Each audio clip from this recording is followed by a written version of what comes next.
Testing, testing. Can you guys hear me? Okay. We are going to quickly change this video. This is not the right game. I actually don't even know if that video worked. So, welcome to the stream, guys. I was streaming just a graphic there while I was getting ready. Today we're going to have a interesting thing. It's going to be the 3 different games from a tournament that I was playing in today. It was the Alara Games online Blitz Armory Kit event. And so this is an event. They've actually been doing these weekly. Alara Games is in Sweden, but they're open to international players. I'm going to put a link in the video description once I put this on YouTube. For now, I am not going to mess around with that just yet, but if you search for Alara Games, Alara, you will find their Facebook page where they've been running these events. A very cool thing. But yeah, so this is going to be one of those online events. /played. Thank you for the Prime subscription. Very much appreciated. I really appreciate the support, man. Much appreciated. So we are going to switch on over to the recording of the first game here. And these were all games. And /played says, appreciate you, dude. Thargor from Discord, keep it up. Yeah, man. Good to see you in the chat, and thanks a lot for supporting the channel. Okay, so yeah, let's load up these latest videos I have here and get going. So my apologies for the kind of slow start to this one.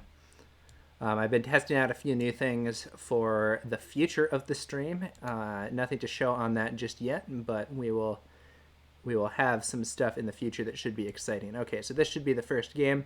I'm going to stream all 3 of the games that I recorded, and the unfortunate part is this is actually not the first game that I played in this event. This is actually the second game. So the first game was against Big Med Sai, an experienced player from the UK, and he was playing Ira, and I was able to prevail. It was a very long game. It entered like almost the fatigue zone, but I was able to prevail with my deck. I am playing a Dorinthea deck here that is extremely tall. Normally I like to play a wide warrior deck in Classic Constructed and to an extent in Blitz with my Kasai builds, but I have recently been playing a super tall deck instead, inspired by something that I saw against Talarian Dropouts. So shout out to Talarian Dropouts, who's been doing some videos and stuff of his own, but I took that concept and I've been making some changes, so yeah, let's see how it goes. So I defeated my first Ira opponent, but now it's a second Ira opponent. And we're going to see if I can defeat this one too here. Okay, so basically the way that this deck is trying to play the game, my game plan is sort of the old-fashioned warrior game plan. So what I want to do is throw out huge attacks with Warrior's Valor. And if it hits, go again, try to confirm the hit with attack reactions, then swing again to threaten the Dawnblade counter. Very simple plan, but I have a large number of attack reactions and Dawnblade buffs. I don't run a single generic attack in this deck. I don't even have E-Strike or CNC in this version of the build. I am just trying to go huge on the sword. So we'll have to see how this pans out. So this is the first turn. I end up actually pitching this Warrior's Valor in order to swing. And I'm thinking here, okay, so he's probably going to block, and then I can maybe try to get in with the Out for Blood that I have in hand, pitching that blue Out for Blood, put the Sharpened Steel in Arsenal. My opponent doesn't block, and I pass attack reactions thinking that he'll play a defense reaction. But he does not do so, so I end up just putting the Out for Blood there in Arsenal. A bit of a gaffe, actually, with how that first turn went. I probably should have played the red Out for Blood anyway. These Ira decks don't tend to run unmovable or anything like that. With Warrior, typically the first turn is not going to be so good. You often want to go second, but on the first turn with an attack reaction deck, sometimes you can sneak on in. Okay, so then he hits me with a Kadachi for 1, and then I actually block with my Courage of Bladehold for 2 to block his second attack. So I've been kind of thinking about what my turn looks like, and I'm like, okay, I want to be able to play the Out for Blood, and I want to do a big attack, And some point in this game, I'm going to want to get that Blade Hold out for the block. And then he comes in with a flying kick for 7, so I block for 4, taking 3 there. But because I have blocked his middle attack with my Courage of Blade Hold, he doesn't get a mask draw. So denying mask draws is an important part of playing against Ninja in general and Ira in particular. If you can prevent that third attack from hitting, you could be in a much better spot. Okay, so then I am coming in here with Steel Blade Supremacy for +2, and if it hits, draw. Followed up by Sharpened Steel, followed up by the Dawnblade Swing. So this Dawnblade Swing is at strength 8, and if it hits, I'll draw. My opponent opted not to put a card into Arsenal last turn, which is a good thing for me because it means he's going to have fewer things available. I have used up my whole hand, but I do still have the red out for blood from the first turn, which I saved in Arsenal. So my opponent is he's blocking 4 here, and then he does come in with a copy of Flick Flack. It is a red Flick Flack that he's playing here. And then I'm going to take a peek at my old Out for Blood, and then there we have it, playing it with that 1 resource. So now my Dawnblade attack is coming up to strength 11, and if it hits, I will get a card draw. It's possible, though, that he has more defense, but it looks like he does not. This also buffs my next attack by +1 with Out for Blood. So card draw from Steel Blade Supremacy. And then I'm thinking here about whether or not to use my Refraction Bolters and come in for the second attack. I actually could use my Refraction Bolters and my Courage of Blade Hold and then play this Sharpened Steel and come in for a second attack that would be strength 9. And I think I end up deciding that I'm going to do just the Bolters, not the Courage of Blade Hold. It's possible I should have actually used the Courage of Blade Hold as well to be even more aggressive. So Courage of Blade Hold has an ability where you can destroy it, and it reduces the cost of your sword attacks on a turn by 1. And so, yeah, I think I'm still thinking about it at this time, just being like, I could do that. I could do that and then play the Sharpened Steel, and it would get this attack up to strength 9. And then he probably can't stop it unless he uses his Mask and Tunic. But I decide, no, you know what? Strength 6 is going to be probably a big enough attack for now. I want to save the Courage of Blade Hold for a more explosive turn later. And I'm just pointing to those things to indicate that I am at strength 6. Since I have the +2 from Steel Blade Supremacy and the +1 from Out for Blood. My opponent in a bit of an awkward spot. Hopefully for him, his stuff can block heavily. He actually only blocks, so he blocks for, I think it's, Whirling Mist Blossom is 2, so he blocks for a total of 6, with the 2 + 2, and then a Flick Flack, although I think it may have been a blue Flick Flack, and that's why he had to use that other stuff as well. I don't entirely remember, unfortunately. If it was a red Flick Flack, he probably should have just played that and used the, he probably should have just used that in the Whirling Mist Blossom and not blocked with his mask. But the fact that he's blocked with his mask now is making me very happy. So even though I didn't get my counter on Dawnblade, I've made him lose his mask, and I definitely have the tempo advantage. His next turn doesn't really do anything, so then I come in with a big attack. One thing that I was also thinking about earlier is that if I play the Sharpened Steel and come in at strength 9, he might just be unable to stop it, in which case he might just take the hit and then come back with a big attack of his own. And it's possible that I care more about the tempo than I do about the damage, and therefore it's better to save the Courage. Not entirely sure it was the right play, but that is what I went for. One of the things that I really like about playing Warrior in Blitz in particular is that in Blitz, when you're playing that Courage of Blade Hold, you really have a crazy amount of armor for the format. So with Arcanite Skullcap, Courage of Blade Hold, Braveforge Bracers, and the Refraction Bolters, you have in theory 10 armor if you get max use out of all armor. So I'm coming in for 6 here, and he overblocks it to 8, I believe. And I'm fine with that. He's going to stop me this turn, but he also used a bunch of his stuff. I heal for 3, and I put the Iron Song Response blue back into Arsenal. So I had sort of hoped he would block for exactly 6, and I could sneak in for the +1. Didn't pan out this game. Okay. So Scar for a Scar coming in. That's going to be 4 with Go again. And I don't care about Scar for a Scar. I'm just going to eat it. Yep.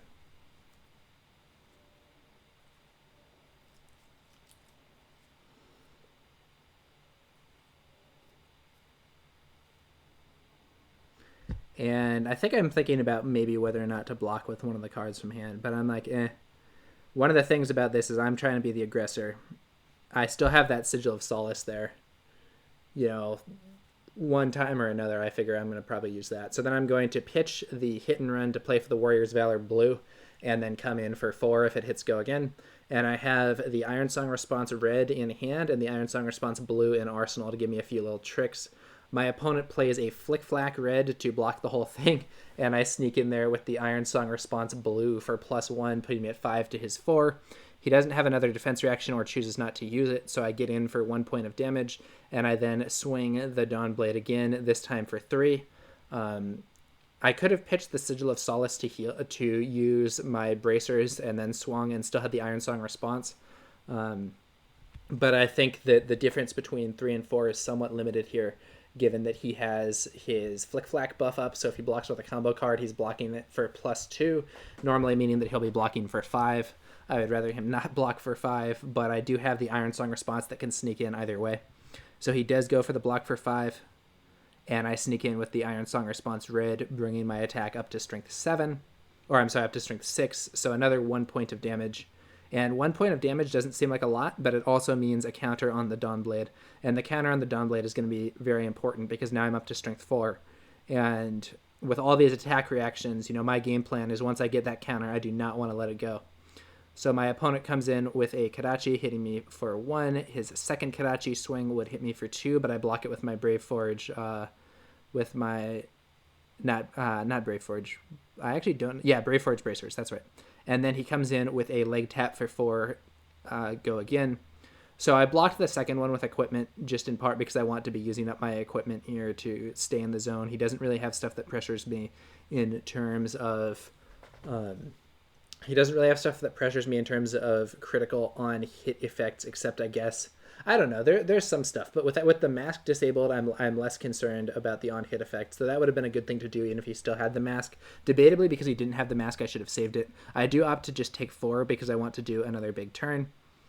The card that I have in Arsenal is just a Sigil of Solace, so it's not going to help me on offense.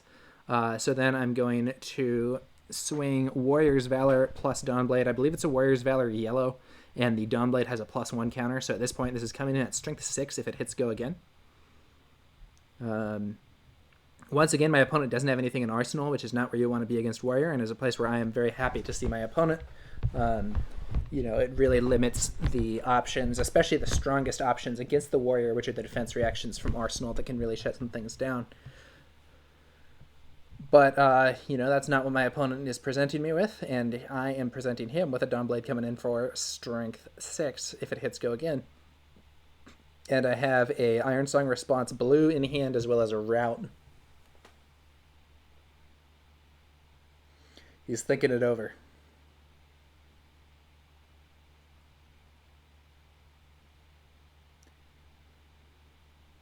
He opts to just take the damage here, and then so I'm going to use my Brave Forge Bracers and then pitch the Iron Song Response blue to swing. This leaves me with 2 floating, which will allow me to play my route as I come in for 5 damage here, and if it hits, it will be a second Dawnblade counter. So sometimes you do want to let the first swing from the Dawnblade hit and try to stop the second one if the first one is really buffed and you're worried about not breaking through. In this case, my opponent blocks for 5 exactly, using a Lunging Press and an E-Strike.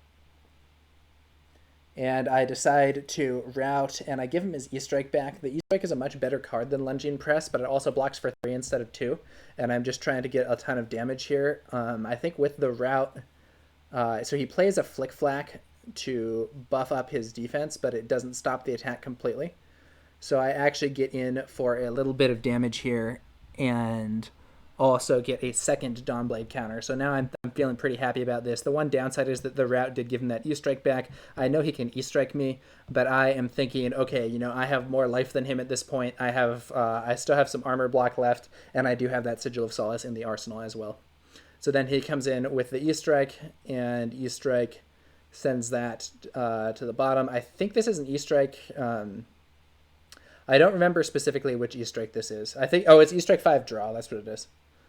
And I end up just taking 5. So one thing to note is that in this situation, he could have done an E-Strike go again and then used his Tunic to swing a Kadachi for 2. Similarly, on the previous turn where he played a Scar for 4 go again, he could have used his Tunic to swing a Kadachi for 2. And I think getting those little opportunities might be good here. You really want to just try and wear down your opponent when possible, especially in Blitz where like every life point can matter. He could even have used his Snapdragon Scalers to give him go again, and then follow that up with a Kadachi attack after doing an E-Strike 5 draw or an E-Strike 7. Okay, so I'm looking at this. I kind of want to preserve the Steel Blade Shunt that I have in hand to try to be a potential final blow. So I'm going to pitch the hit and run first. My theory is that this attack is lethal if he doesn't block it, and I can use the Singing Steel Blade to get a glint if I need to. So coming in at strength 5, thanks to those Dawnblade counters. Opponent blocks for exactly 5. I'm like, okay. Blocking for 5, And this is an opportunity. So I can Singing Steel Blade. I can Singing Steel Blade here and get a glint, I believe, unless I've used both my glints. And that would put me up to strength 6, which is enough to get in and give me the go again, and then I come in with my second attack. But I actually decide, let's just try to settle this more straightforwardly. And I play a red overpower for +6. So I'm now at strength 11, and my opponent only has cards in hand that don't defend. So that's actually it for the game. The red overpower breaking through the defenses with +6, hitting him for 6. He only had 3 life left. That's the game. Pretty risky of him not to overblock at the end, but as he showed me, the only cards that he had left in hand blocked for 2. So even if he was trying to overblock with those, he would have had to do a gigantic overblock, like his whole hand, just in order to avoid taking damage from a normal attack reaction. And this red overpower was not something that he was going to be able to stop. In fact, even if he had overblocked, I could have just thrown the Singing Steel Blade in as well, and that would have been sufficient to kill him. So, all right, victory in round 2 against a second Ira, and now we are going to load up a round 3 recording here. So I have now won against 2 Iras in a row, and this is going to be a 4-round tournament. It's just 4 rounds Swiss, nice quick tournament. So now we are going on. This is round 3, and I do apologize for not having recorded round 1. It was actually quite a good round, but I unfortunately neglected to record it. I think it was pretty cool. Okay, so now we are back, and this time I am against Ira in round 3. So this is now 3 Iras in a row. Luckily for me, this deck is in part designed to fight Ira. So I may be going against strong decks, but there are also opponents that I'm somewhat familiar with. This opponent opts to go first, comes in with a Kadachi for 1, second Kadachi for 2, gets blocked, and then he'll probably have some follow-up. One thing about Ira decks is that sometimes if you're going for the fatigue gameplay, it can actually be pretty good to do an attack on the first turn, even if you know your opponent can defend against it. And the reason for that is pretty simple. If the opponent can not defend completely against you, you may be able to gain an advantage. Even if the opponent can defend completely, you can gain an advantage by fatiguing them faster. So then he has a Wounding Blow for 2, and I just block that with one of my cards as well. Not wanting to give him free damage on the first turn because I am going to redraw, but it does put me closer to fatigue.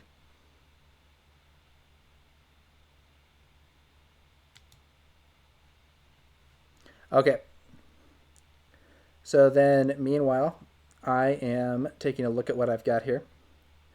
Spoils of War seems like a good card here. Unfortunately, I don't really have the energy to play that overpower, so I'm going to go for a more basic attack plan here with Spoils of War plus Sharpened Steel plus the Dawnblade. So Sharpened Steel is just your next weapon attack gains +3 as there's a red copy.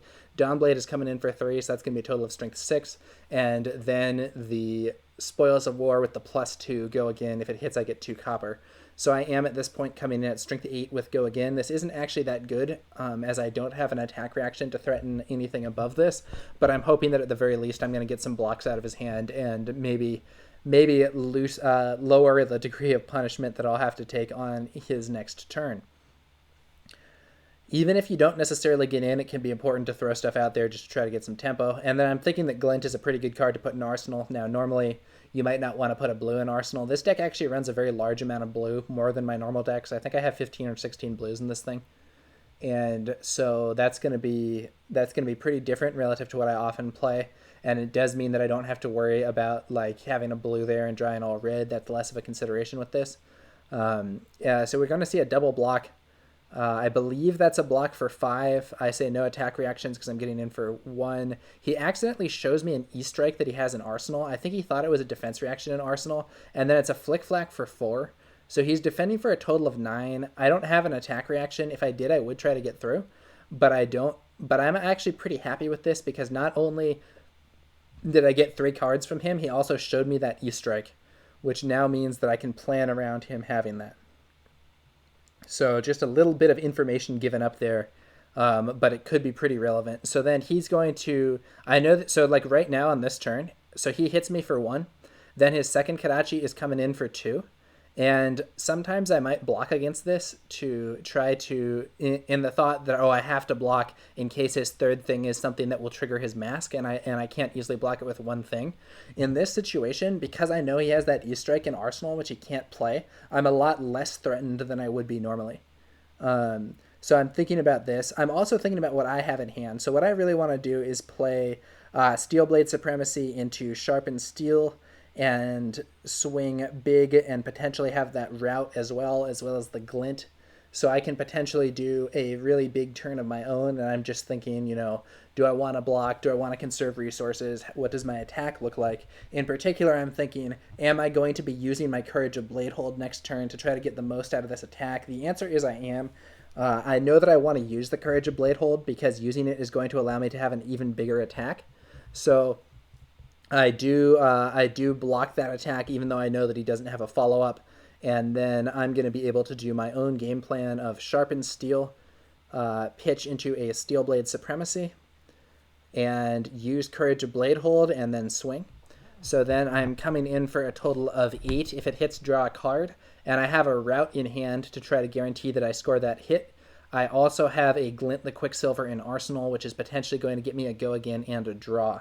So this is really a lot of damage being thrown towards my opponent here. A lot of damage being thrown out here.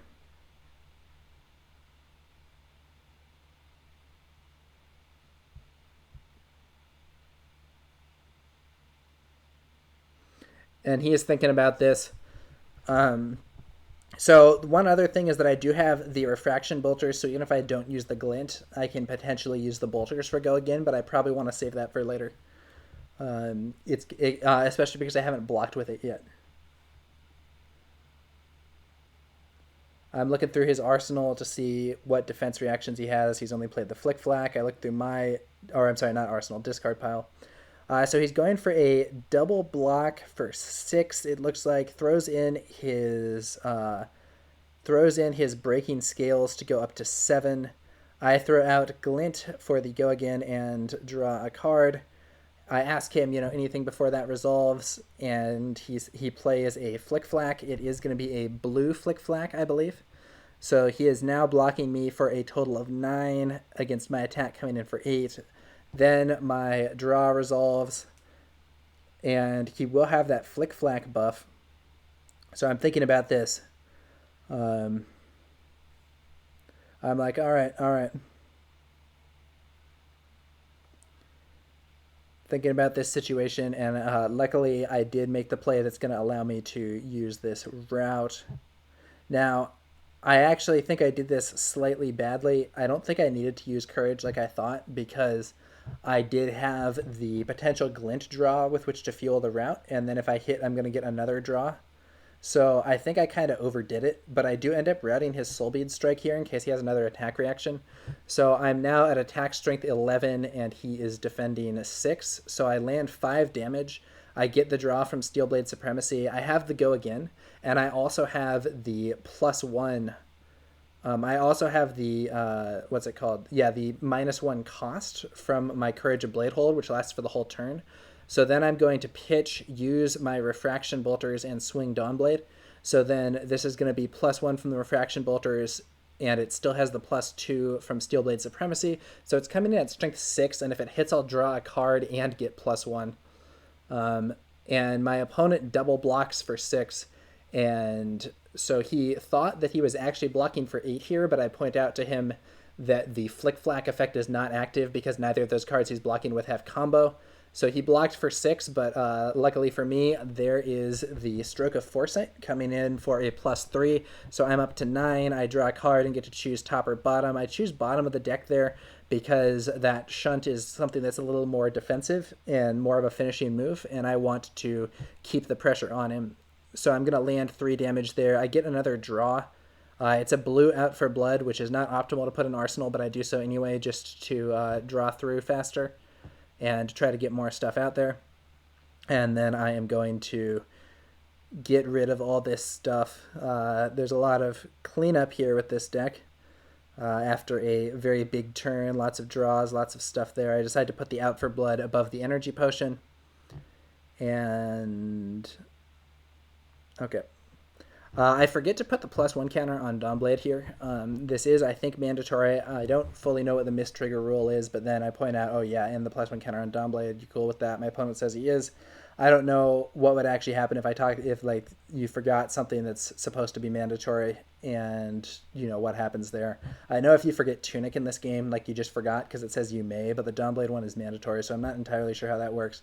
However, I asked my opponent if he was cool with the situation. He said yep, so there is that. Now I'm going to, he just draws up, and then I'm going to throw out a Dawnblade swing for 4 with Go Again. Hit and run first, and then the swing. 2 energy floating, and this time I have a red Overpower in hand to try to confirm that hit, as well as the blue out for blood that I've already seen.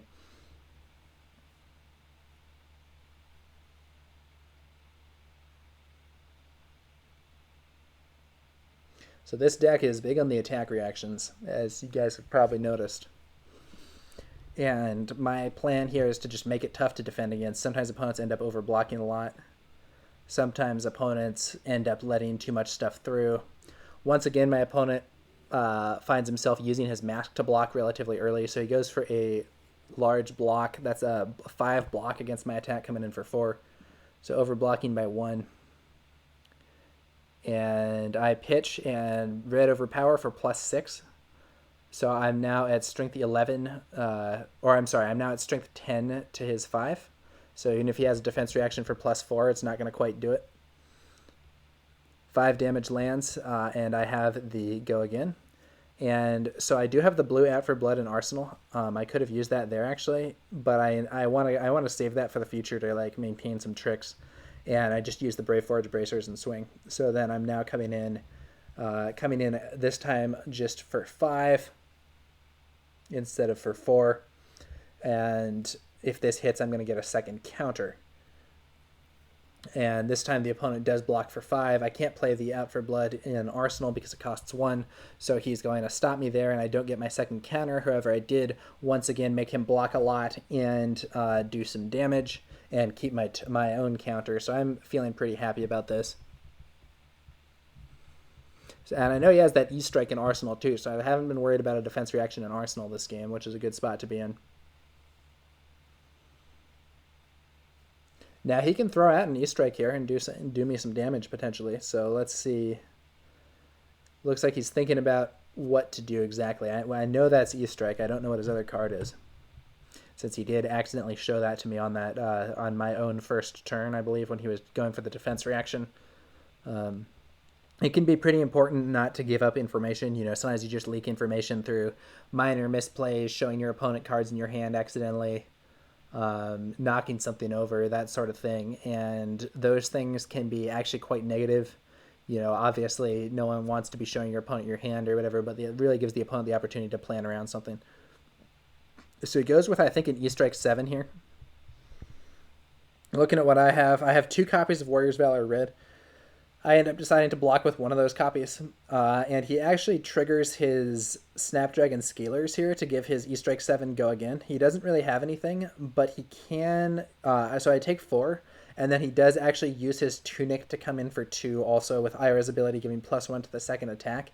I end up just taking that there, but that's a, he's using some of his items there to just generate a little bit more pressure I don't need to defend that much, so I'm kind of fine with the situation. I'm just going to come in with Warrior's Valor plus the Dawnblade. Warrior's Valor is just excellent. Warrior's Valor red with the Dawnblade with a counter on it, coming in for 7 if it hits go again. This is very dangerous because 7 is one of those breakpoints where all of a sudden someone's not going to be defending that with 2 cards unless one of them is a defense reaction. So coming in at strength 7 is going to be potentially quite annoying for my opponent. Let's see how he responds to it. I do also have a Singing Steelblade in hand that I can use to grab an attack reaction. Or I could play, if he blocks for exactly 7, I could potentially play the blue app for Blood in Arsenal to go up by 1, sneak in over his defense, then pitch the Singing Steelblade, use the bracers, and come in for an additional 5. So I'm throwing a lot of damage out there. And at this point in the game, I'm very happy. You know, my opponent doesn't have a card in Arsenal. I have a counter on Dawnblade. I'm coming in with big attacks. I still have a lot of my armor left, and he's used all of his except for his tunic. And I'm up on life. So this is a very good situation for me against this Ira opponent. He does block with a flying kick. So he blocks exactly 7 with 2/3 blocks in the tunic. And I do play that out for Blood for the +1. And it will also give +1 to my next attack. And so he's looking over the situation and takes 1, which means that I can then pitch, use the bracers, and swing. So the bracers giving me +1 for my next weapon attack. The out for Blood also giving me +1, and the counter giving me +1, so I'm actually coming in for 6. And my opponent cannot stop it. He can only block for 2 and then play a Sigil of Solace to heal for 3. So I am very happy with that outcome.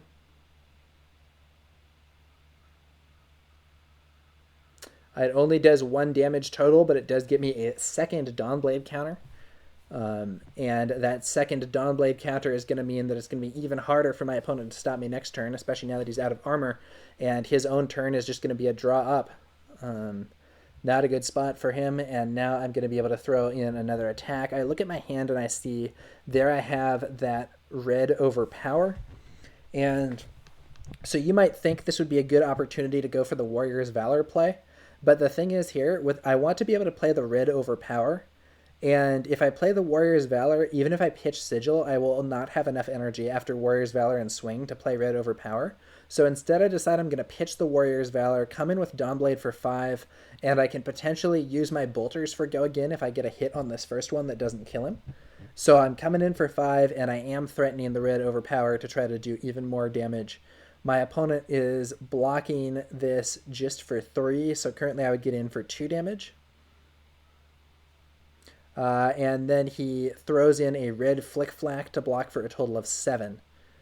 So he is going to block my attack completely and actually overblock a bit. But I have an energy potion to pitch to play a red overpower, give this attack +6, now coming in at 11, and he is blocking 7, so 4 damage would get through and leave him on 1. He does heal. So he does heal then. BaboYam88 says, surprised to see you playing Dory. I thought you prefer Kasai. Yeah, so Kasai is more in keeping with my normal playstyle, but because of this, the current meta and situation, I've been playing Dory instead because I think Dory is better positioned against Ira. So then I'm going to use my bracers and I use my bolters, pitch the Sigil to give me a swing there. He blocks with 1 card, but it's buffed by Flick Flack, so it blocks for 5. I only land 1 damage there, but it gives me a 3rd Dawnblade counter. So I now have a strength 6 Dawnblade. He just draws up again, and now I see the Iron Song Determination, and it's time to go in for the kill. So Warrior's Valor, Iron Song Determination, swing. I think it was a yellow Warrior's Valor, so this is coming in at strength 9, dominate if it hits go again, and I have a +3 in hand. This is almost certainly lethal. Even if he has red overpower, he's still dead. I'm not actually sure what would save you in this situation. Maybe Staunch Response? Even with Staunch Response, though, I think I could hit him with Iron Song Response and then come in with a second attack from the Warrior's Valor. So this is basically just a totally doomed situation. Once your opponent has 3 counters on Dawnblade, you're really in for some hurt. And so that's it. My opponent cannot stop this attack, and that's going to be my 3rd win of the day against Ira. Unfortunately, the first one was not recorded, so I could not stream it. But yeah, those were those 2. So then I'm just going to, before I load up this last video, let me just say a few things based on what BaboYam88 said there in the chat. With surprised to see you playing Dory, I thought you prefer Kasai. So yeah, Kasai is more in keeping with my normal playstyle from Classic Constructed, where I like the go wide attacks. But going wide against Ira is pretty limiting in some ways, because Ira has all these copies of Flick Flack. Flick Flack is an excellent card against a wide attack pattern, because not only can it mess with one of the earlier attacks, it also gives you more defense to help against the later attack. And to some degree, Kasai can get around this by having her later attack be just like a Strength 2 sword or whatever, where the Flick Flack bonus might not help. But in general, I feel that these Ira decks are better positioned to fight against a wide attack pattern rather than a tall one. So I've sort of switched up my playstyle. I am familiar with Dorinthea from the Classic Constructed play experience, and therefore I decide, okay, I'm gonna go back to Dorinthea here. I've switched back and forth between Dorinthea and Kasai several times, but I think Dorinthea is better positioned in the current meta to come in with the big attack reactions and really throw some disruption in. Okay, so that's going to do it for the second game of the stream and the 3rd game that I played today. Now we are going to shift to the finals. I and one other player are the only undefeated opponents at this point, or the only undefeated players at this point. So whoever wins this game is going to win the tournament, as there is not going to be a top cut. And let's load up the final battle here. And the final battle here, as you can see, my opponent, who was the one who had set up the table, had got us 2 Dorinthea-themed playmats, because it's going to be Dorinthea versus Dorinthea in the finals of this tournament. The most common hero played was Ira. There were only 2 Dorintheas, but we have both gone undefeated until now. I think he's doing a similar strategy to me in terms of going tall in order to get around it. There was one Dorinthea player who made the top 8 at the Calling recently in New Zealand, and I know some of the other experienced Ira players there have said they've been worried about a good Dorinthea. So I think that my opponent here had found out about that, as had I, and had gone for this sort of thing, though I had first found out about it from Tolarian Dropouts. So I'm going first, and I lead off with just a Dawnblade swing. My opponent, I believe, opted to go second. I think going second is often better in aggro versus aggro, because the player going second has the first chance to take tempo. My opponent, interestingly, blocks with only his copy of the Refraction Bolters. I'm a little surprised by this. Normally I would block with a card. He may be trying to just turn off Reprise and try to avoid taking very much damage. And I say, okay, fine. I play Red Overpower without the bonus +2, just giving me +4, because now I'm 7 to his 6, and this will allow me to land a big chunk of damage on the first turn, and it does. He doesn't have a defense reaction. These decks typically only play Blue Shunt and no other defense reaction. I think later we discussed the match afterwards, and I believe he's also playing Blue Sink Below. But other than that, I think both of us are only playing the Blue Shunts. Oh, so yeah, there's a weird little glitch where for some reason the die or counter that he puts on there is showing up just a question mark for me. I don't really know what's going on with that. It's some kind of Tabletop Simulator problem. So I end up getting one of the just standard little counters and putting it on there so that it's more legible to me what's going on. I then draw up to 4, so great first turn in my opinion. Not only did I do a point of equipment damage, I also did 6 points of life damage. So I'm pretty happy with this, but the fact that my opponent didn't defend might mean that he has some dream hand that he wants to just keep these components of. So then he's going to lead off with a basic Dawnblade swing of his own. Now, under normal circumstances, I would actually be wanting to block here with a card from hand. But in this Blitz thing, I think this is going to be a near mirror. I think he's playing a very aggressive deck. I think I'm playing a very aggressive deck. And when both players are playing aggressive, I think often one of the best things to do can be to try to be the player who is going to have the tempo advantage. So he's coming in for 3. I could just say no block and make him play Glint and make him use his bolters. I actually decided to block with my equipment here, though. so that he cannot potentially hit me with his bolters, because the fact that he blocked with the bolters early on may be a signal that he's hoping to use it. So this way he'll have to play some kind of attack reaction to actually get me if he's going for that. He does play an out for blood, and I say no defense reaction, and then he does actually also pitch and play a blue overpower, but because I didn't do anything from hand, it's just going to be the +2. So I end up taking 5 here, but he used all of his energy in order to play the blue overpower, which now means that he won't be able to, even if he wanted to, he could not break the bolters and do a second attack unless he also wanted to use up his Courage of Bladehold. And I actually think if I were him, it might have been better to break the bolters there and use the overpower to pay for a second attack rather than playing it for the +2 damage. I don't think the 2 damage there is all that good.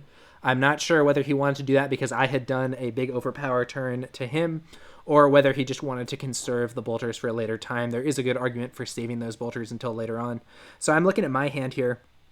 I have an Overpower, I have an Ironsong Determination, I have a Stroke of Foresight, I have a Glint. Ironsong Determination is obviously going to be a good one here. So Ironsong Determination is going to come out. And then I use the Courage of Bladehold here so that I will have the energy to play that Overpower if necessary. I want to make sure that I can potentially burst through. So I'm coming in for 4. He is blocking for 4.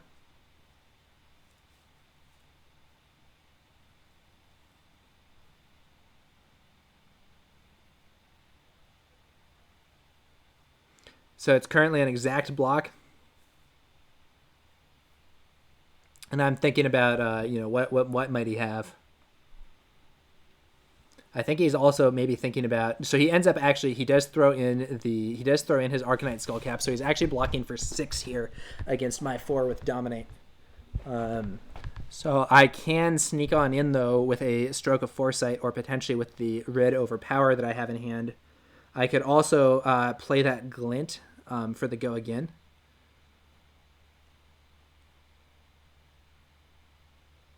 It's an interesting situation. So I do end up playing the Glint. I'm hoping here that he just doesn't have an attack reaction, a defense reaction in hand. And then I'm going to pitch the Overpower to play the Stroke of Foresight. Stroke of Foresight doesn't resolve, and it gives me +3, which is enough to land a hit for 1.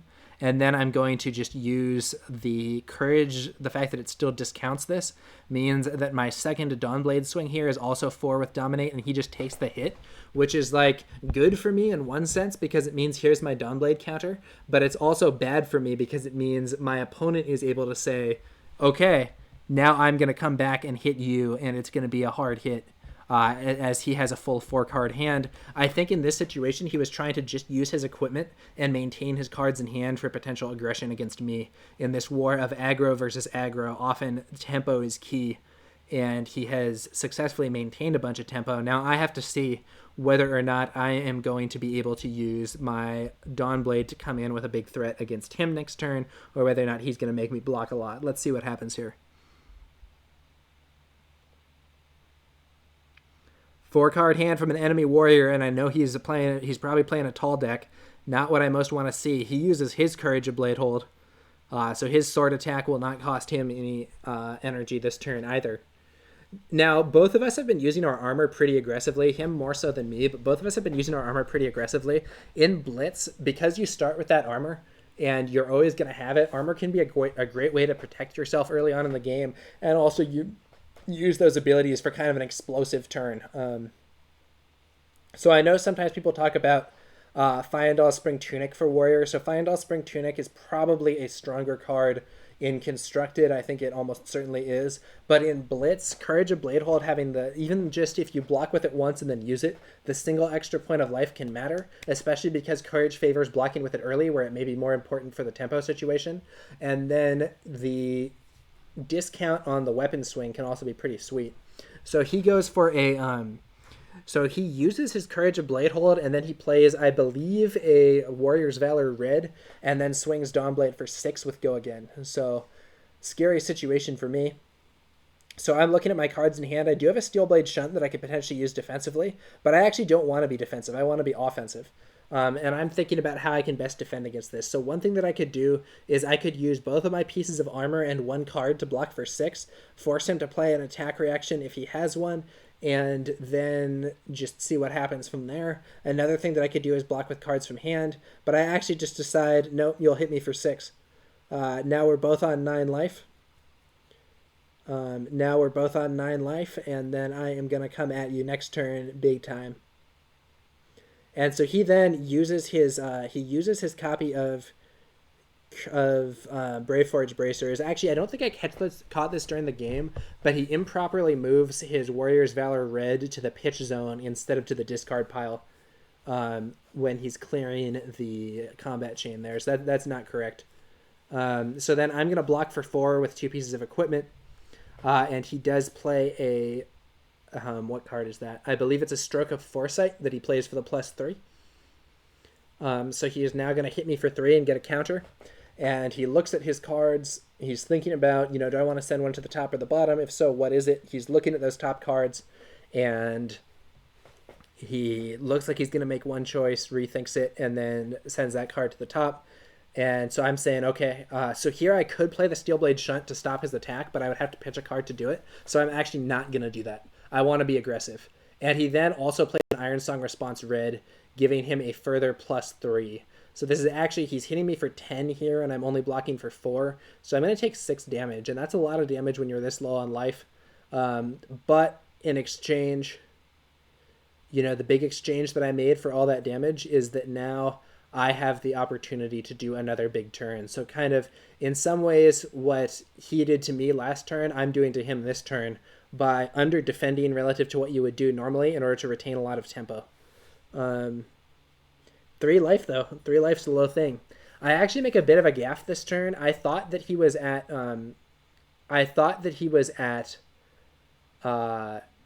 6 life, but I was actually looking at his life counter upside down because it's facing him. He's at 9 life, not 6.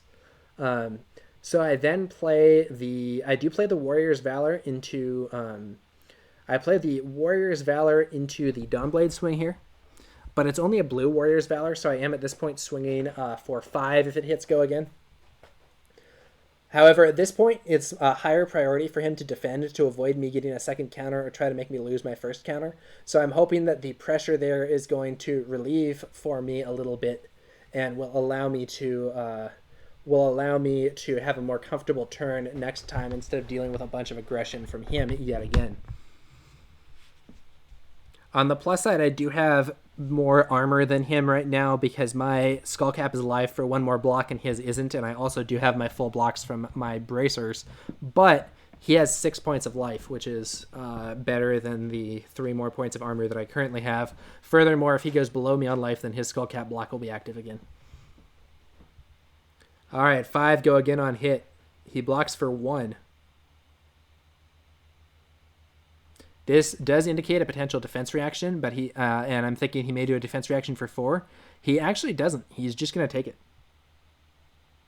So this attack is going to land, inflicting... So this is when the attack inflicts 4 damage, and I thought it was going to take him from 6 to 2, but it actually takes him from 9 to 5. And I realize here, this is not where I thought I was. And he still has 5 life. The plus side, though, is that I am able to use my bracers there to give me +3.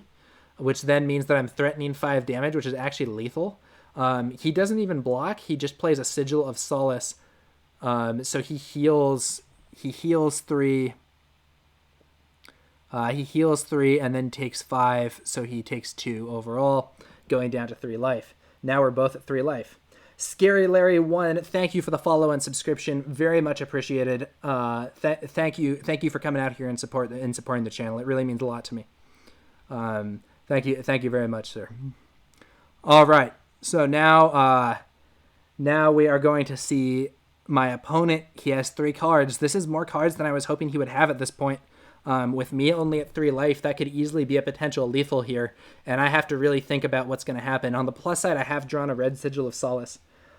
Scary Larry says, I'm Puddle Duck from YouTube. Happy to sub. Yeah, hey, thanks, man. Really appreciated.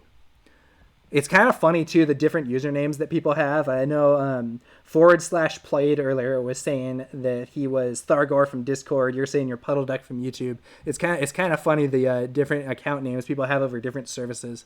Another funny one is emails, especially because some people have very boring and professional emails. Some people have very wild emails. It really depends. So then the Sharpened Steel being played here, and then a Dawnblade Swing coming in for 7, and I say, okay, I'm going to defend for 8. I finally am going to actually block and try to stop him, and it works. I do stop him. So he's going to lose his Dawnblade counter. Unfortunately for me, I did have to block. And Scary Larry, aka Puddle Duck, says, from different eras of my life. Yeah, it's really funny too when someone is using like some weird email that they made in like middle school or whatever, where it's some kind of like fictional character or something crazy sounding, but they're still using it in like a more professional context. I've definitely seen that before. It can be a funny scenario. I myself on the challenge website, I have the username Big Belly Girelli, which was actually a joke username that someone else had on Xbox Live that I thought was so funny that I copied it. And so that one, still for like the UK online league that's playing on there, I have that username that is quite unusual. He says, I thought Scary Larry was funny, but now I just think it's creepy. Yeah, it's one of those things, Okay, so I'm coming in for 5, and he plays a Steelblade Shunt, which is actually going to block only for 4 and take 1 damage, but it also gives 1 damage to me. So now it's 2 life to 2 life. And Scary Larry says, yes, Iragon Dragon Master. Yeah, that's exactly what I mean, man. With those usernames that someone had like earlier on in life when that type of thing made more sense. And then later on they switched it up. So then I'm going to